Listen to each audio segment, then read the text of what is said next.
Boa noite a todos. Vou aqui dar continuidade a esse capítulo do rei de Israel.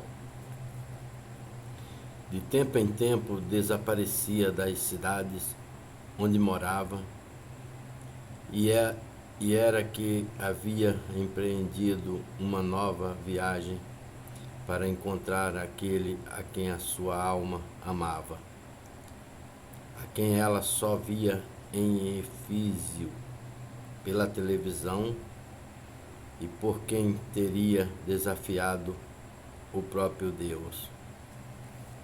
Feliz dela se algum outro amor curasse a sua chaga. Sábio de Damasco iniciaram na cabala e mercê dos infernais segredos desta e do dinheiro que gastava sem medida, ela conseguiu finalmente dar com o seu verdadeiro rei. Já havia tempo que Jezabel trazia na fronte o sinal de Sirudã e constantemente um pequeno instrumento de ouro para marcar aqueles que por amor a ela consentiam em aparecer como escravo dele.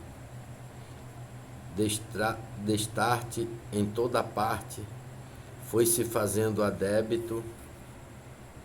Era ela, aquela mulher vestida de branco, a quem os janizaram no dia da coroação abriram passagem, pensando que o ferrete que ela trazia esquentando-se nos carvões do seu incensório fosse instrumento do cerimonial. Assim ela entrou e viu pela segunda vez aquele que a fizera renegar a Deus, apesar do seu orgulho sem limite e da consciência da sua missão sobre-humana, e mesmo sabendo que um dia a humanidade inteira se prostraria diante dele. Sirudã era um homem, e como lá diz o poeta, nada do que é humano lhe é estranho.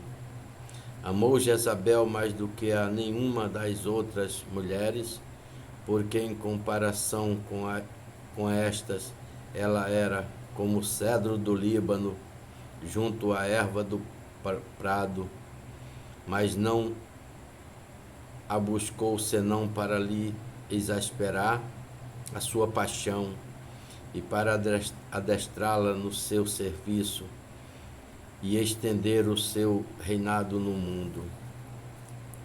Pôs-lhe preço ao favor de ser a primeira no seu coração e ordenou-lhe que se lhe afastasse e difundisse o culto do 666, até que ele a chamasse. Aonde quer que ele fosse, tê-la-ia sempre perto. Nos fins do século, a distância tinha sido aplanada pela aviação e pelas ondas. Ó minha Jezabel, disse-lhe Sirudã, tu que com os teus belos olhos tártaro viste quantas astúcia e quanta paciência me custa conseguir uma hóstia consagrada para os meus sacrifícios. O sacrilégio aterra até os incrédulos. Somente aquela mendiga de São Pedro foi capaz de me trazer uma. Tenho muitos adébitos e poucos sacerdotes dispostos a me vender o seu Cristo. Os apóstatas espanhóis que meu avô marcou com o meu sinal morreram.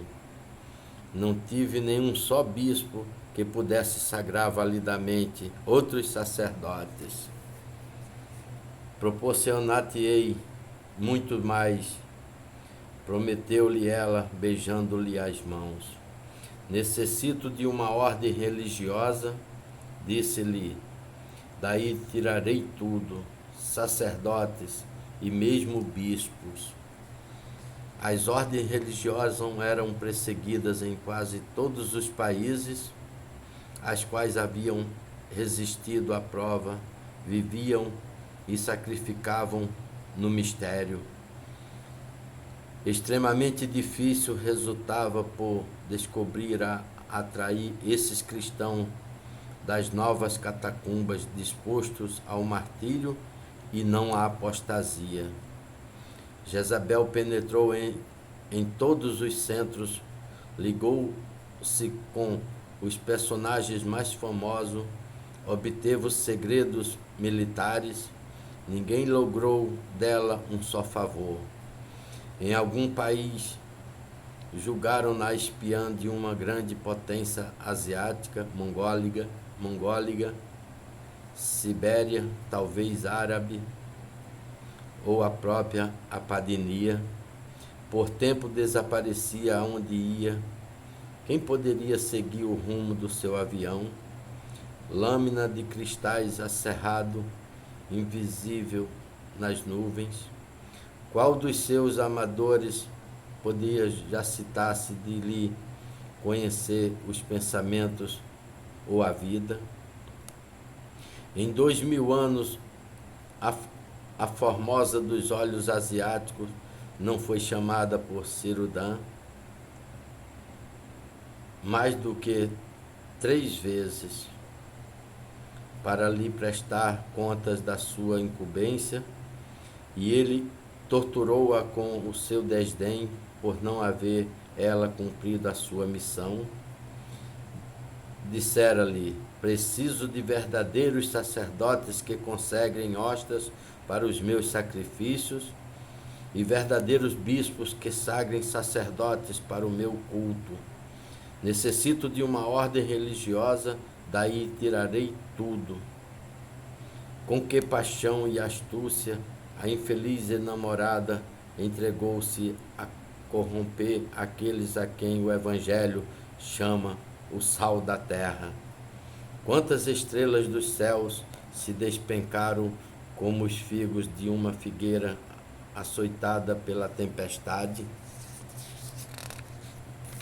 É duro uma história dessa, meu amigo. Só Deus para confortar a nós que sofremos. Em todos os climas ela tinham agentes, homens e mulheres, que trabalhavam na destruição das virtudes cardeais, com 2 eficacíssimas ferramentas: a inveja e a indiferença religiosa, como está acontecendo muitos hoje. Esta, como a água subterrânea dissolvia os fundamentos, aquela, como uma broca, perfurava as muralhas, e ao cabo de pouco tempo todos os ventos do mundo batiam e penetravam a alma indefesa como uma torre fendida. A luta era mais difícil contra aqueles que se associavam e, cotovelo com cotovelo, se defendiam unidos numa só disciplina e com a oração em comum. Cirudã suspirava por conquistar uma ordem religiosa, daí tirarei tudo. E para servi-lo, Jezabel fomentou a difusão dos templários e intrigou em Roma de 1000 maneiras para que o Papa aprovasse a constituição deles. Um dia ela recebeu dos seus espias no Vaticano a notícia de que o pastor Angélico se dispunham a censurar a ordem dos templários pelo espírito maçônico da sua constituição, e em compensação ia aprovar a 2 ensacados ex-moleres que faziam da obediência ao Papa a sua regra essencial. Tomou o seu velocíssimo avião com a esperança de atalhar essa medida, mas chegou tarde. O Papa acabava de assinar ambos os decretos, porém ela recebeu esta má notícia com outra que a encheu de regozijo e que o Vaticano quis manter por algum tempo em segredo. O Papa morrerá Convinha o segredo para que influências profanas não tentassem perturbar a liberdade da nova eleição. O cardeal Caferata Carmelengo, em quem recaía a autoridade durante a sede vacante, resolveu reduzir a 3 os 9 dias que o cerimonial prescrevesse para os funerais do Papa. Com isso, tardar-se-ia menos a iniciar o conclave que deveria eleger o sucessor. Sabia-se que o imperador Otão V moveria céu e terra para que viesse a ser eleito um Papa que consentisse em coroá-lo imperador do Sacro Império Romano-Germânico e em anular o seu casamento com a polaca, para ele poder casar-se com a princesa italiana Águida. Mal Jezabel soube da morte do Papa, voou ao palácio da jovem imperatriz para envolvê-las num vasto plano que a sua imaginação começou a urdir. Águida, a terceira das filhas do imperador Carlos Alberto, a única que aceitara Otão V, era ambiciosa, tenaz e depravada.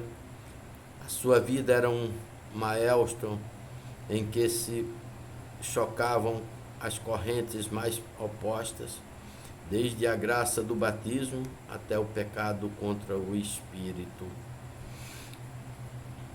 Então, ponto aqui para continuar amanhã, se Deus quiser. Fiquem todos com Deus e salve Maria Santíssima, Rainha dos Anjos e dos Homens. Amém.